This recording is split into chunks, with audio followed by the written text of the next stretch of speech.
오늘도 요한복음 우리가 강의 8번째 요한복음 1장 19절에서 23절까지만 보도록 하겠습니다. 유대인들이 예루살렘에서 제사장들과 레위인들을 요한에게 보내어 얘가 누구냐 물을 때 요한의 증언이 이러하니라. 요한이 드러내어 말하고 숨기지 아니하니 드러내어 하는 말이 나는 그리스도가 아니라 한데, 또 묻되 그러면 누구냐 네가 엘리야냐 이르되 나는 아니라, 또 묻되 네가 그 선지자냐 대답하되 아니라, 또 말하되 누구냐 우리를 보낸 이들에게 대답하게 하라. 너는 네게 대하여 무엇이라 하느냐 이르되 나는 선지자 이사야의 말과 같이 주의 길을 곧게 하라고 광야에서 외치는 자의 소리로 하니라. 24절 그런 바리새인들이 보낸 자라까지 보겠습니다. 오늘 이 본문에서 세례 요한을 등장시키고 있는데, 이제까지 18절까지가 서론 부분이었다면 19절부터는 이제 이야기 형식으로 실제적인 역사 속에서 일어나는 일들을 기록하기 시작하는데, 그 제 첫 번째가 세례 요한의 등장해서 세례 요한이 예수 그리스도를 증거하는 증언으로 시작되고 있습니다.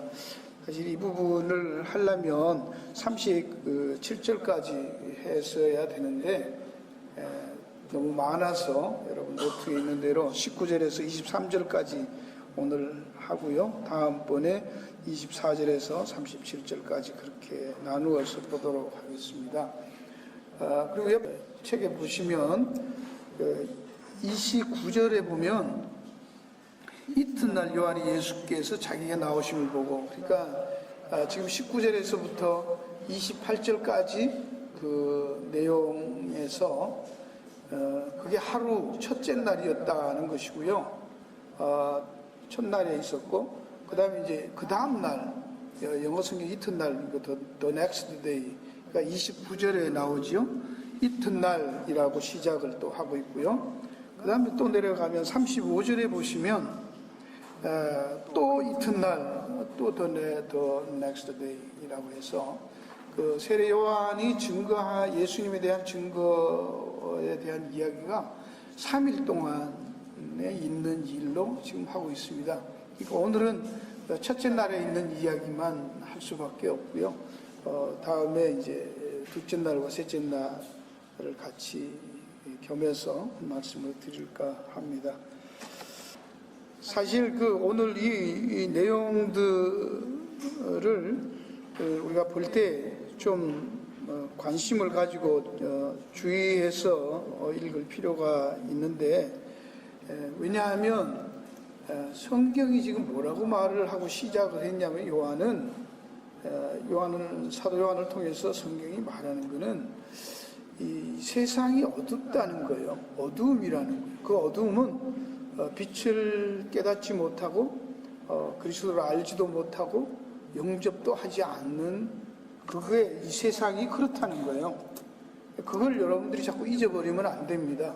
성경이 하나님이 이 세상을 보고 진단한 내용이기 때문에 그 내용에서부터 우리가 출발을 해야지 되지, 안 그러면 오해하게 됩니다. 특별히 이 요한복음은 이런 두 사상을 자꾸 이렇게 대조시키면서 설명하는 게 굉장히 좀 두드러진 거예요. 빛과 어둠이라든지 거짓과 참이라든지 실체와 형상이라든지 이런 것들을 많이 대조하고 있습니다. 그래서 진짜 선지자와 참 선지자와 거짓 선지자, 참 교사와 거짓 교사, 이런 내용들이 요한복음은 많이 좀 이렇게 대조시켜서 설명을 하고 있는데, 이 전제가 이 사도 요한은 이 세상은 어둠이라는 것을 전제로 했고, 바로 이것은 사도 요한만 아니라 사도 바울도 에베소서에 분명히 6장 12절에 보면 우리의 씨름은 혈과 육에 대한 것이 아니요 정사와 권세와 이 어둠의 세상 주관자들과 하늘에 있는 악의 영들에게 대하니라. 이 어둠의 세상 주관자, 이 세상은 어둠의 주관자라는 게 있어서 어둡다는 거예요. 그러니까 여기에도 보면 우리의 씨름은 혈과 육에 속한 것이 아니다. 그러니까 무슨 뭐 성질 얘기하고 뭐 인격 얘기하고 그런 싸움이 아니라는 거예요. 근데 실제로 보면 우리는 교회 생활이라고 할 때, 신앙 생활할 때 주로 무슨 싸움을 많이 해요? 혈과 육의 싸움을 많이 해요. 그렇죠? 주여, 요 나가 뭐 맨날 뭐 목사님들 요 나가 문제라고 말해. 내가 문제라 했었고 뭐 성질이 뭐고 뭐 니는 성질이 개떡 같아서 어쩌고 뭐 니는 뭐 맨날 그런 거예요. 예? 인격 얘기했었고 뭐 그런 그거 아니라는 거예요. 그거는 싸울 게 없는 거예요. 왜? 원래 그러니까 싸워서 될 문제가 아니라는 얘기를 하는 거예요. 그렇죠? 그런 거 아니고 전체 이 세상 이 두 세계, 요한이 말하는 빛의 세계와 어둠의 세계, 빛의 나라와 어둠의 나라, 아들의 나라와 사탄의 나라, 이 두 나라 사이의 소속에 대한 문제이지 다른 싸움이 없다는 거예요. 우리가 정말 힘써야 하고 애를 써야 할 것은 내가 어디에 소속되어 있는 신분인가 사람인가, 내 소속이 어딘가, 그 싸움이지 다른 싸움이 없다라는 얘기를 성경은 전체적으로 그 얘기하고 있는 거예요. 도덕적으로 무슨 수양하자, 도닦자 그런 얘기가 아니고, 그건 다 세상 종교에서 하는 거죠. 이 땅 아래, 하늘 아래에서는 다 그거예요. 이게 틀이 벌써 다른데 그런 옷을 갖고 그런 틀을 갖고 교회 안에서 신앙생활 한답시고 계속 하니까 안 맞는 거죠. 그게 안 맞는 거예요. 왜 이렇게 안 맞는가? 왜 교회가 욕 들어먹는가? 성경에 없는 얘기 해놓으니까 안 되는 거잖아. 그렇죠? 안 되는 얘기를 붙잡고 한다고 자꾸 했으니까 욕 들어먹죠. 말 안 했으면 누가 욕합니까? 그렇잖아요? 저래 스님들 머리 깎는 거 갖고 욕해요? 안 욕해요. 근데 그 사람들이 장가가고 시집가면 뭐요? 난리 나잖아요. 근데 목사들은 장가 시집 안 가면 이상하게 보죠. 그죠? 신부님들은, 수녀님들은 시집 장가 안 가야 되는 거예요. 자기들이 이렇게 떠벌렸으니까. 뭔 말인지 이해가 가십니까? 우린 괜히 나발을 자꾸 불어놓고 그 말 감당치도 못하고 성경에도 없는 얘기를 우리가 불어놓고 그대로 안 되니까 사람들은 기독교를 합니까? 뭐를 합니까? 그러니까 우리가 나발 분 그 내용을 갖고 우리를 얘기하는 거지, 그 세상 사람들이 나쁜 게 아니에요. 왜 젊은이들이, 왜 생각 있는 사람들이 교회를 떠나느냐? 못 믿겠다는 거잖아요. 왜 못 믿어요? 자기가 말한 거하고 틀리다 이거예요. 그렇죠? 그럼 못 믿는 거예요. 말한 대로 살면 문제 없어요. 지금 한국에서는 군대 가는 문제 문제가 되잖아. 실제로 군에 가서 징집해갖고 군복무 안 하겠다는 사람들이 생겼는데 그게 이제 통과된다고 하죠? 그거 누가, 그 뒤에 누가 있어요? 몰몬교인들이에요, 그거. 몰몬교인들이잖아요. 그거 갖고 욕해요? 욕하지만 법이 따라가잖아요. 예. 그러니까 우리가 지금 뭔가 착각을 많이 하고 있다는 거예요. 그래서 교수들부터, 신학교 교수들부터 우리 이 말씀을 가르치는 지도자들이 그런 것들을 우리가 덕 있게 하고 세상적으로도 우리가 그렇게 해야 되지요. 그건 상식에 속한, 그야말로 세상 사는 상식이잖아. 그렇잖아요? 신부님들, 수녀님들 시집 장가 안 간다고 누가 야단합니까? 상관없는 일. 그런 것들을 가지고 우리가 말을 그렇게 안 해놓고 사니까, 말대로 안 사니까 문제인 거예요. 세상에서 우리가 정치를 잘 모르지만 법관들이 법대로 해야 된다. 근데 안 하니까 욕 들어먹는 거 아닙니까?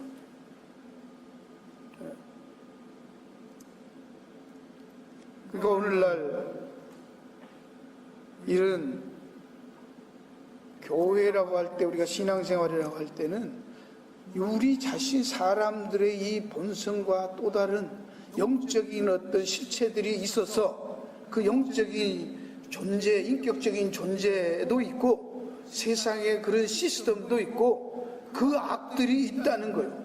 아시겠습니까? 그 안에 들어가면 어떤 사람도 그 안에서 죽지 않고 살아남으려면 그 악의 굴레에 보조를 맞춰야 되게 돼 있잖아요. 어느 시스템에 들어가면. 그렇죠?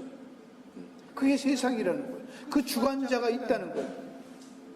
그 영적인 세력이 있단 말이에요. 힘이 있다는, 그걸 미혹의 영이라고 하는 거예요. 끊임없이 그렇게 우리를 혼란스럽게 하고 헷갈리게 만들어서 그게 진리냐 끌고 가는 그런 시스템과 세력이 있다는, 힘이 있다는 거예요. 거부할 수 없는 거예요. 인간이 어떻게 그걸 거부합니까? 한 개인이. 그렇습니까?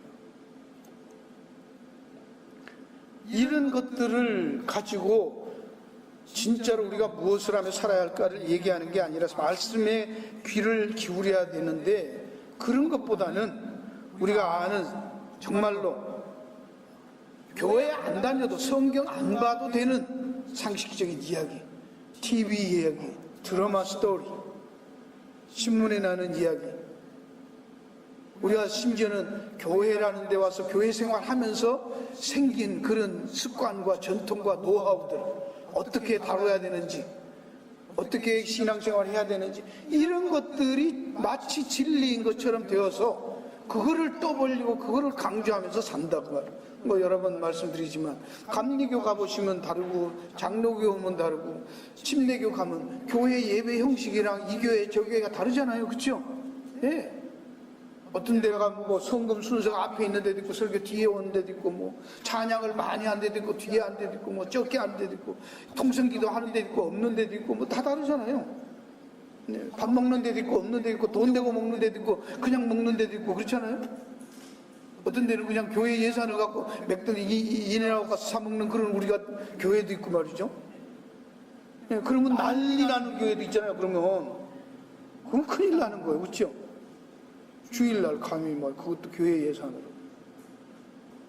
그건 뭐요? 그게 진리요?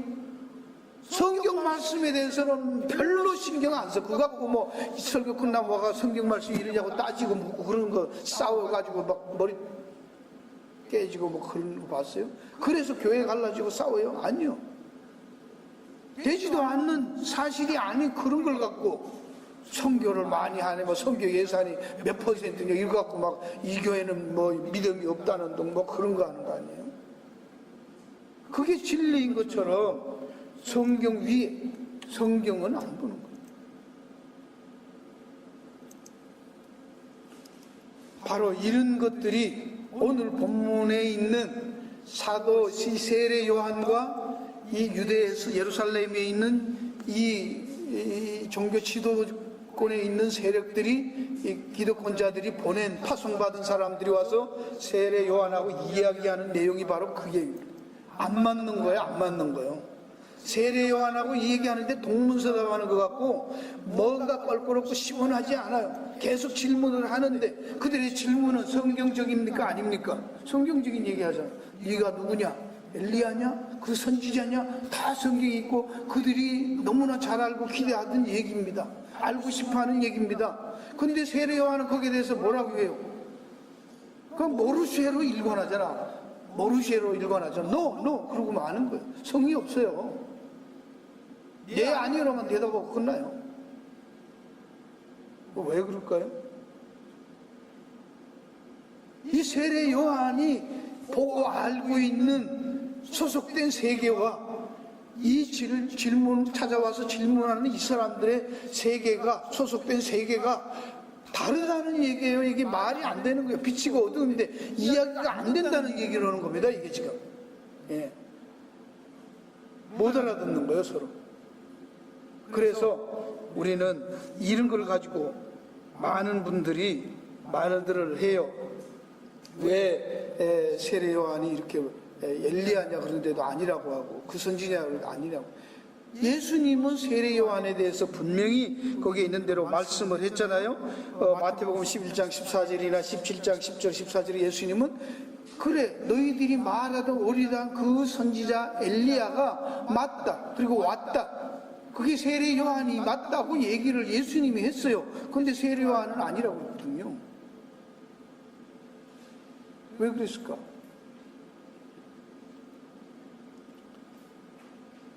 여기서 우리는 사도 요한이, 이 성경을 기록한 사도 요한이 세례 요한의 그런 내용들에 대해서 다른 복음서들과는 전혀 다른 게 기록하고 있어요.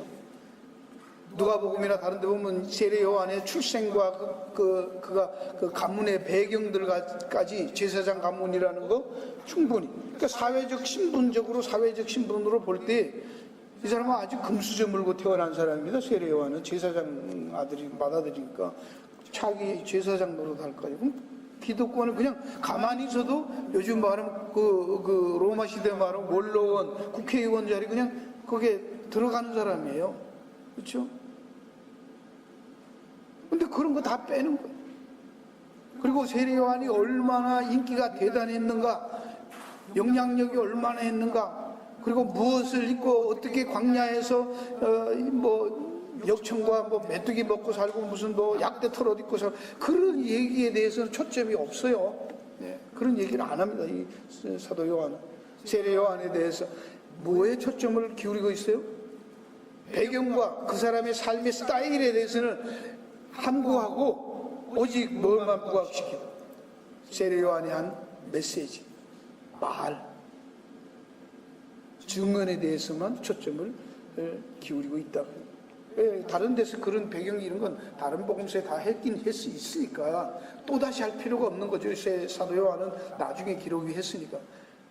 정말로 중요한 세례 요한이라는 인물이 이 땅에 와서 한 왜 왔는가 하는 그 중요한 이유를 알았기 때문에 거기에다 초점을 맞춰서 이 빛을 증거하는 그 일에 초점을 맞추고 기록하고 있다라는 얘기입니다. 왜 세례 요한은 그토록 인기가 있었고 대단한 인물이었는가? 그 당시에는 이 배경이 벌써 그런 대단한 출신이잖아요. 요즘 말하면 하버드나 서울대 출신이에요.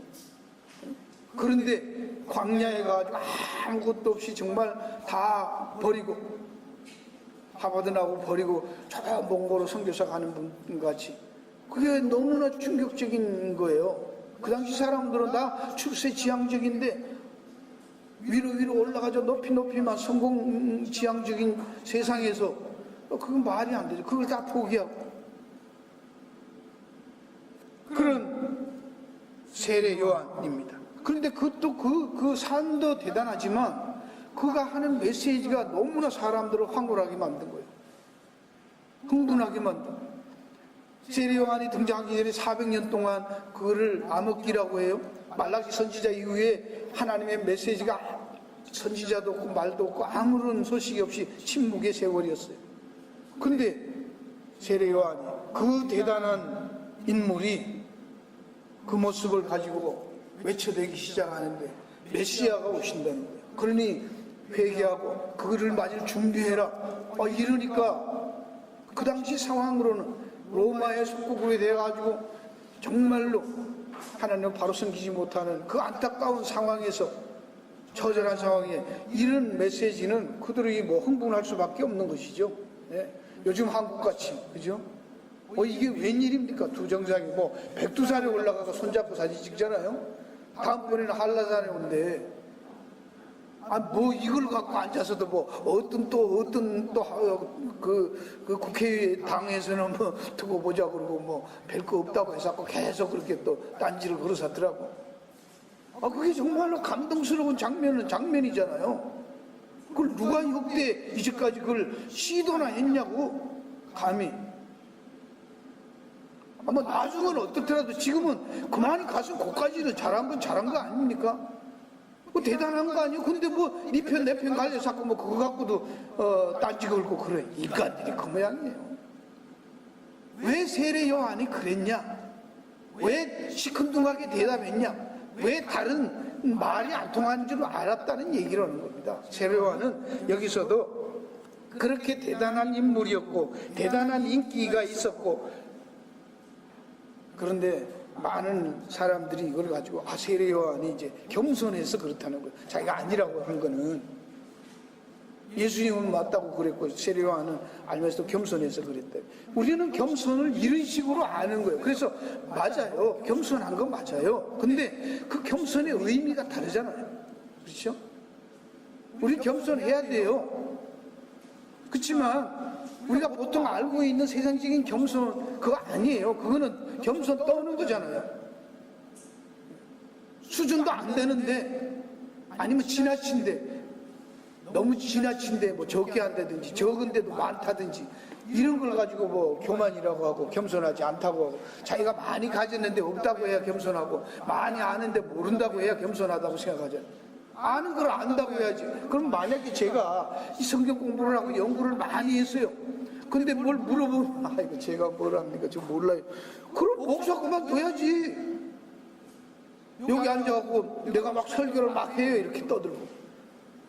그러면 여러분들이 뭐라고 소리 되게 질러 싼내고 사람이 겸손하지 못하게 그 저 목사님 되게 교만한 것 같다. 그럼 나 뭐예요? 설교가 한 구절일 거 아니고. 여러분 죄송해요. 다 알면시러 연구 다 해놓고도 제가 뭐라고 말을 못하겠네요. 내 인격을 보나 내 지식으로 보나 제가 여러분들 앞에 할 수 있는 자격이 안 됩니다. 주기도문하고 마치겠습니다. 이러면 되겠습니까? 그게 겸손입니까? 여러분은 그런 걸 겸손이라고 하잖아. 그렇죠? 아, 교회 어려운데 집사님 장로님으로 좀 수고해 주십시오. 아이고 제가 믿음도 없고 믿음이 뭐 얼마나 있어야 장로하는 거예요? 예를 들어서 그렇잖아요. 하라 그러고 필요하다 그러면 아, 네 제가 힘을 다해서 한번 하는 데까지 해보죠. 아, 이게 겸손이잖아요. 그렇잖아요. 그러니까 하나님 말씀 안에서 하나님이 하라고 하면 하는 게 겸손이고 하지 말라 그러면 아무리 할 수 있어도 아이고 하지 말라 그러면 속으로는 할 수 있는데 그런데 하나님 하지 말라 그러면 네 그러면 안 하지요. 그게 겸손이에요. 그렇잖아요. 겸손이란 말이 예수님이 겸손한 분이에요. 그건 온유하고 겸손해요. 왜? 하나님이 하시라는 건 그대로 다 하시니까. 그걸 겸손이라고 하는 거예요. 여러분 세례요한은 그런 대단한 명성과 인기를 충분히 그걸 누릴 수 있는데 안 누리고 갔기 때문에 겸손이라고 생각한 그런 거 아닙니다. 그런 일에는 자기가 할 이 관심이 그게 목적이 그게 사명이 아니기 때문에 자기가 해야 할 일에 사명에 초점을 맞추었기 때문에 그걸 겸손이라고 하는 거예요. 겸손하지 말라가 아닙니다. 해야 합니다. 그야말로 중요한 말이죠. 그러나 세상에서 말하는 겸양이라든지 윤리 도덕적인 그런 겸손을 얘기하는 게 아닙니다. 되지도 않는 능력이 없는데도 하겠다고 덤비는 것도 겸손이 아니고요. 그렇죠? 할 수 있는데 안 하겠다 그것도 겸손이 아닙니다.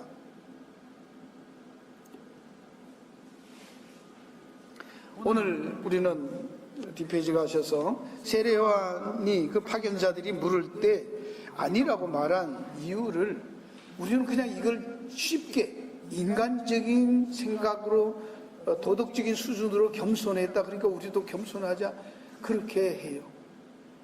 이게 왜 문제인가를 나중에 말씀을 드릴게요. 오늘날 교회 생활하면서 우리가 신앙생활하면서 이런 것들이 우리를 얼마나 우리의 영혼을 피폐하게 하는지 몰라요.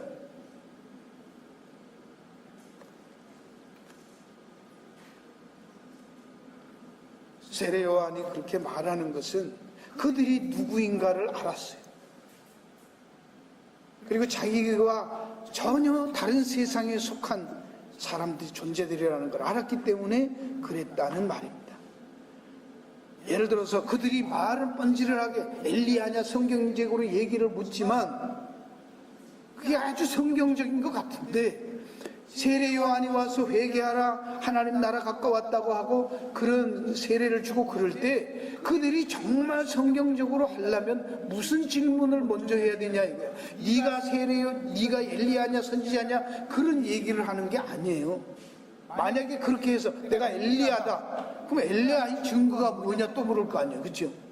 그럼 불면 거 타고 올라가야 되는 거예요? 뭐 하늘에서 불 떨어지는 거 보여주면 되겠어요? 아니요. 결국은 그들이 묻는 게 뭐였을 거예요? 하나님이 널 보냈냐? 정말로 하나님 보낸 거 맞냐? 그거 물을 거 아니에요. 이해가십니까? 쓸데없는 질문을 하는 거예요. 정말 중요한 것은 네가 누구냐고 묻는 게 아니고 엘리야냐 선지자 그런 게 중요한 아니라 너는 정말 하나님 앞에서 그 사명을 받았니? 그렇게 물어야 되는 거죠. 오늘 우리들에게도 너 당신 누구요? 그렇게 물으면 안 되는. 누구는 뭘 누구라는 거예요. 이름이 뭐냐고 묻는 거요. 교회 직분이 뭐냐고 묻는 거요. 뭘 묻는 거요? 누구냐 그러면. 그렇잖아요. 넌 누구냐? 그럼 뭐라고 대답해요? 난 사람이다. 이래야 되는 거예요. 뭐라고 대답해야 돼요? 신앙적인 얘기를 할 때 누구냐? 그러면 하나님께서 그 일을 하게 했냐? 너는 하나님하고 관계를 물어야 된다. 그 얘기를 하는 거예요. 그리고 그렇게 말해봐야 이들은 안 믿을 거니까. 왜요? 왜 안 믿어요? 무슨 대답을 해줘도 요한이 정확하게 다 얘기를 해도 그들은 받아들이지 않을 거니까. 왜 안 받아들이죠? 다른 세상에 자기들이 원하는, 자기들이 기대하는, 자기에게 유익한 얘기 안 해주면 안 받아들이지란 말입니다. 그렇죠? 두 정상이 백두산에서 나하고 정치적인 색깔이고 이념이고 상관없이 손잡고 잘 해봅시다. 새로운 민족의 역사를 여기서부터 시작합시다. 그러면은 그 자체로 뭐 꼼꼼한 건 나중이고, 그럼 거기에 대해서는 오케이 해야 될 거 아니에요? 근데 뭐 그 다음 얘기까지, 가보지도 않은 얘기까지 또 앉아서 그래도 뭐 될 거 저게 다 사기야, 거짓말이야, 또 속아 넘어간다. 그러면 못하는 거지. 그래서 이제까지 서로 불신해서 이제까지 못 왔대잖아. 그러니까 우리는 그런 것처럼 어떤 사람들이 말을 하면요, 그 말까지는 믿어주세요. 그 다음에 안 하면, 안 하는 것도 안 하면 그것도 용서해주고 그래야 되는 거지. 말하는데 그걸 뭐 진짜냐 아니냐, 그걸 어떻게 확인해요? 여러분 성경에 보면 하나님이에게 뭘 요구하면 하나님은 대답을 어떻게 하시나요?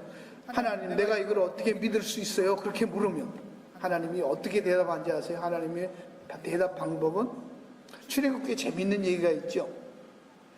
모세가 물었어요, 하나님한테. 내가 이스라엘 백성들을 하나님 보내서 가서 인도해낼 줄을 내가 뭘로 어떻게 알 수 있습니까? 그렇게 물었어요. 그 어떻게 알 수 있다고 그 모세에게 하나님이 확신을 씌워줄 수 있을까요? 여러분 같으면 하나님이 와서, 여러분들에게 와서 하나님 보여주세요, 하나님 믿게 해주세요. 그래서 하나님이 짜잔 나타났어요. 그리고 뭘 하면 하나님이 그 짜잔이 그분이 하나님인 줄 믿으실 수 있을 것 같아요? 뭐 하면? 뭐 이렇게 이빨이 금이빨로 변하면, 죽었던 사람이 살아나면, 뭐 그런 거 갑자기 내가 뭐 젊은 사람이 되면 뭐 그렇게 변하면 하나님이라고 믿겠어요? 여러분 어떠세요, 실제로? 제가 여러분 앞에 쫙 있는데 갑자기 내가 여자로 변한다든지 뭐 고기로 변한다든지 하나님이 딱 나와 뭘 원하냐 그래 기적을 쫙 보여줬어요. 그러면 아, 당신 하나님이다. 그 하나님을 믿고 따라가겠어요? 예? 큰일 나요. 세상에 있는 것들도 그런 기적을 행해요. 그죠? 뭐요? 하나님인 거를 어떻게 믿을 수 있어요? 여러분 못 믿어. 뭘 해야 믿겠어요? 없어요. 하나님이 뭐라고 하면 뭘 믿냐면, 내가 하나님인 것을, 네가 예수 믿어라. 그리고 내가 하나님인 것을 그 믿음대로 된다는 걸 보여줄게. 그럼 어떻게 알 수 있어요? 네가 죽고 나중에 새하늘과 새 땅에서 보자니, 그러면 그때 믿을 거 아니야. 그전에는 없다는 거예요. 보여줄 게 뭐 있어? 뭐를 해도 안 되잖아. 새하늘과 새 땅에 가봐야 그때 믿지, 그렇죠? 예수 하나님이 모세에게 뭐라고 말씀하시는 거예요? 그래서 똑같이 네가 이스라엘 백성들 애굽에서 끌어내어서 이 산에 와서 나를 섬기는 것이 내가 너에게 보여줄 증거다. 그렇게 말해요. 그거 보여달라는데 그 얘기를 하시는 거예요. 어떻게 그럴 수 있냐고 하니까 내가 그렇게 할 거야. 그때 안 믿기, 그게 증거야. 이런 가봐야 알아요. 그게 다예요. 그래서 믿음이에요. 그들은 안 믿습니다. 그렇기 때문에 세례 요한이 마태복음 3장 7절에도 그들이 막 말을 듣고 메시지 듣고 황홀해가지고 이제 메시아가 온대. 그러니까 와글와글 왔어요. 그러니까 세례 요한이 다른 사람들에게 대해서 그렇게 말하지 않았습니다. 그 유대인이라는 말이 세례 이 요한복음에서는 70번 나오는데요. 유대인이라는 말이 나올 때마다 그 용법이 달라요. 아주 독특하게 사도 요한만이 요한복음에 기록한 내용인데, 유대인이란 말은 예수 그리스도를 미워하고 예수님을 핍박하고 그리스도를 마지막에는 로마 제국에 넘겨주어서 죽이게 하는 그 악의 세력을 유대인이라고 해요. 불신의 세력을. 그걸 알았기 때문에. 그게 어디에 나와요? 요한복음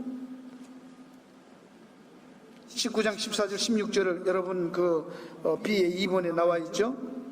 이날은 6월절 예비일이요 때는 제6시라 빌라도가 유대인들에게 동그라미 쳐넣어서 유대인들에게 이르되 보라 너희 왕이로다. 그 유대인이라는 말이 바로 제사장이나 그 종교 지도자 그룹들을 대표하는 그룹들을 얘기해요. 모든 유대인이란 말이 아닙니다. 근데 그 독특하게 유대인이란 말을 했고, 본문에서도 유대인이란 말을 어떻게 쓰냐면요, 유대인들이 19절에 예루살렘에서 제사장도가 레위인들을 보냈다. 예루살렘이 벌써 강도의 굴렬이 되어 있었던 걸 얘기하는 거예요. 유대인이라면 그것을 캐피털 시티로 하고 그걸 펜타곤으로 하고 그 안에서 자기들의 종교적인 부패와 가진 폐악을 다 저지르던 종교 지도자 그룹들을 유대인이라고 불러요. 그들이 말합니다. 빌라도가 너희 왕이라. 근데 저희가 소리 지르되 없이하소서 저를 십자가에 못 박아. 빌라도가 그러되 내가 너희 왕을 십자가에 못 박으라. 대제사장들이 대답하되 라고 나오잖아요. 유대인들이 그 그룹의 대표입니다. 가이사 외에는 우리에게 왕이 없나이다는 이에 예수를 십자가에 못 박히게 저희에게 넘겨주니라. 이게 유대인이란 말. 벌써 그걸 알았기 때문에 독사의 자식들아 그러면서 이 세례 요한은 누가 너희를 가르쳐 임박한 진노를 피하라 하느냐. 너희 보고 이 메시지 전하는 거 아니다. 그렇게 말해보잖아요. 세례 요한이 이렇게 할 수 있었던 것 여러분 한번 봅니다. 어떻게 그는 그 기득권을 포기하고 그 많은 인기에도 불구하고 그렇게 짧은 인생을 정말 예수님 나와서 그 예수가 그리스도라는 그 하나님 아들이라는 것만 증거하고 역사의 무대에서 사라져가는 그런 삶을 살게 됐던가 하는 내용입니다. 그것이 그는 자신은 하나님의 보냄받은 자라는 의식을 가지고 있었음이 분명히 그랬습니다. 하나님께로 보내심을 받은 사람이라는 걸 알았습니다. 나는 하나님의 보냄받은 사람이다 라는 의식입니다. 두 번째는 나는 빛이 아니고 빛을 증거하는 사람이다를 분명히 알았습니다. 내가 빛이 아니라. 내가 빛이라 그러면 이게 이단이죠, 그죠? 한국에 있는 예수가 되는 거예요. 이단들이죠.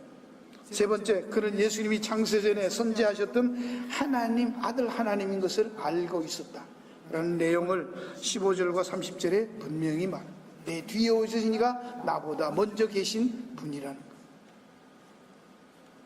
그리고 그는 자기가 말하는 자가 아니라 자기 말을 하는 사람이 아니라 나는 소리를 내는 도구, 외치게 한 그분의 소리를 내는 소리지. 어떤 소리를 그분이 내든지에 따라서 도를 누르면 도소리가 나고 미 누르면 미소리가 내지 내 마음대로 도레미파 노래 부르는 사람 아니다, 그 얘기하는 거예요. 그래서 voice라고 말해요. crying voice. 여러분 오늘날 이런 것들이 특별히 말씀을 함께 가르치거나 전하는 또 증거하는 우리들이 가져야 할 일반적인 자세들이지 않겠어요? 예? 일반적인 거죠. 이걸 넘어가는 거예요. 거기에 내 말을 자꾸 보태는 거예요. 그러면 증인이 아니에요. 섞으면 안 되는 거예요.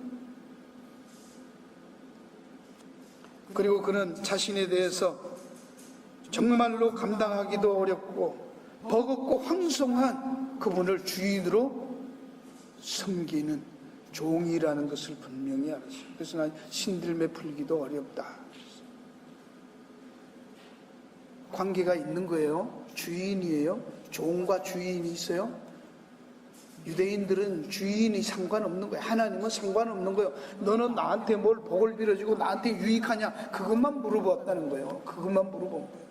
사람들을 물어볼 때 이 사람이 어디 소속 사람이냐가 그런 거 상관없는 거예요. 소속이 어디냐, 신분이 뭐냐, 이게 상관없는 거예요. 그냥 네가 어떤 사람, 나한테 도움을 주는 사람이냐 아니냐, 이런 것만 상관이 있다는 거예요.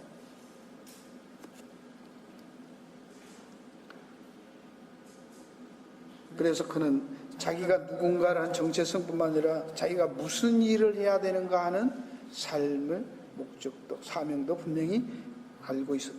나는 빛에 대하여 증거하고 모든 사람을 내 친구 믿게 하는 게 내 할 일이지, 내가 빛이라고 내 자신을 증명하는 일이 내 할 일이 아니다라는, 내 인격을 증명하고 내가 얼마나 훌륭한 사람인가, 내가 얼마나 복받은 사람인가를 증명하는 게 내 목적이 아니고, 나를 보내신, 내가 증거하게 한 그분이 어떤 분인가를 내가 증거하고 증인하는, 그것이 내 사명이다.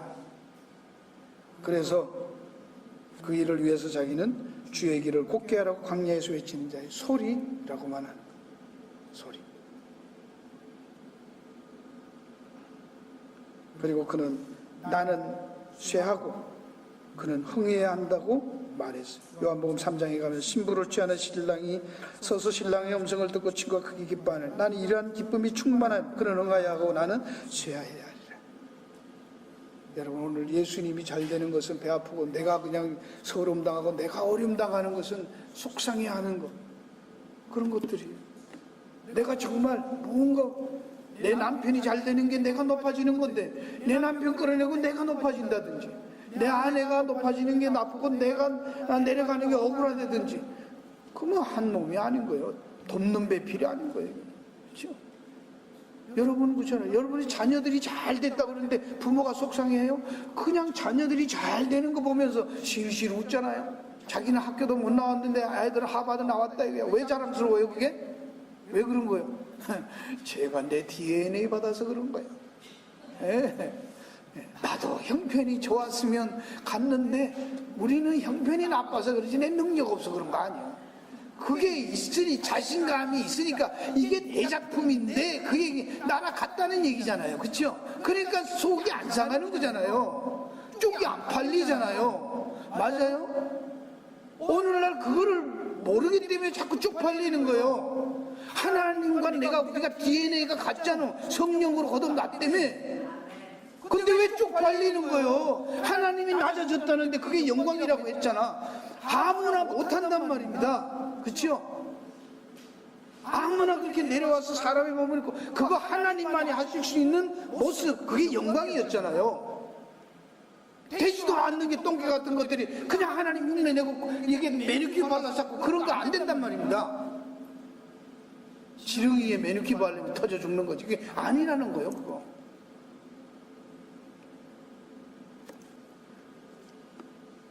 여러분, 정말로 내가 확실하게 내 정체성과 내가 해야 할 사명이 뭔가를 분명히 알면 우리의 삶은 자유로워집니다. 오늘날 결론으로 이게 맺는 말에서 마무리하는 말씀에 보면, 우리는 이 본문을 묵상하면서 우리가 하나 주의해야 될 게 있습니다.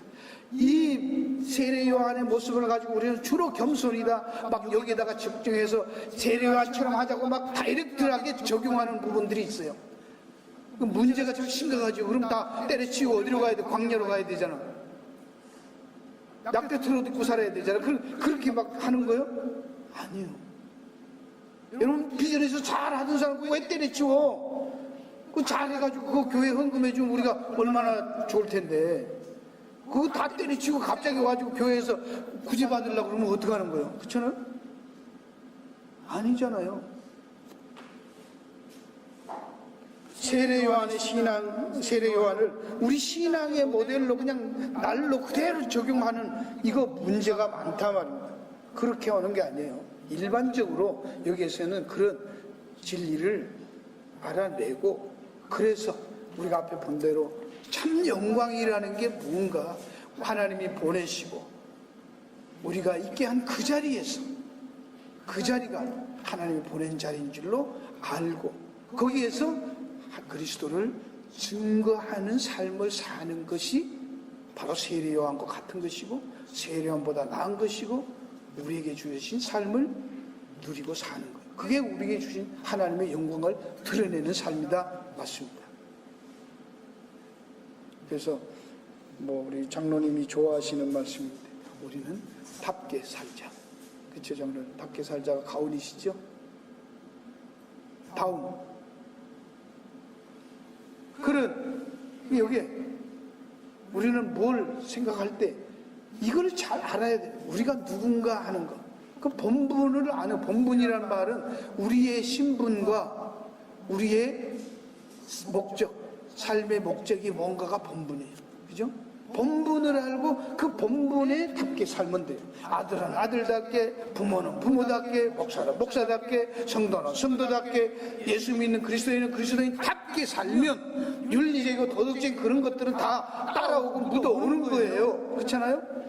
거기에 집중을 해야 된단 말입니다. 안 그러고 자꾸 윤리, 도덕 이걸 강조하면 껍데기 나고 위선적이 될 수밖에 없는 거예요. 미국에 왔으면 미국 시민답게 살아야 될 거 아니에요. 여기서 세금도 안 내고 미국 시민권자면서 어떤 사람들은 그래. 난 조국을 대한민국이야. 뿌리의식이라 이래서고 말이죠. 난 그거하고 싸울 일은 아니지요. 그래서 여기는 세금은 안 내고 한국에다가 보낸다는 거예요. 그럼 한국에 살든지 여기 와서 그럼 시민권자를 하지 말든지. 이 나라에 주는 혜택은 다 누리면서 빼갖고 전부 한국에 보내면 어떡하는 거예요? 여기에서도 시민권으로서, 시민권자로서 그 모든 의무와 책임을 다 해야지요. 그렇죠? 여러분이 아내면 아내로서, 할아버지면 할아버지, 할머니, 할머니로서 우리에게 주어진 위치에 대해서 그것을 깊이 묵상하시고 거기에 맞게, 거기에 답게 사시면 그게 누리는 것이고 그게 하나님 앞에 영광을 돌리는 바로 세례 요한을 세우셔서 했던 것처럼 하나님도 오늘날 세례 요한만 쓰는 게 아니에요. 세례 요한은 그 당시 한 번 쓰시고 사라졌어요. 그런 인물 역사성이 없어요. 시대마다 하나님은 그런 사람을 세워서 쓰시잖아요. 우리를 다 세례 요한으로 부르지 않았습니다. 전에도 말씀드린 것처럼 그렇게 적용하시면 천국에서는 세례 요한보다 다 크다고 하는데 왜 또 돌아가서 세례 요한 같은 인생을 살라고 하냐고요. 그렇잖아요? 잘못 적용하는 거잖아요. 하나님은 오늘도 저도 여러분들도 필요한 곳에 우리를 보내시고 있게 하시고 그 일을 감당케 하십니다. 그럴 때 우리 오늘도 이 시대 그리스도를 증거하는 증인으로서 하나님 앞에 영광을 돌리고 우리 삶을 누리며 사는 저희들 될 줄로 믿습니다. 기도하겠습니다.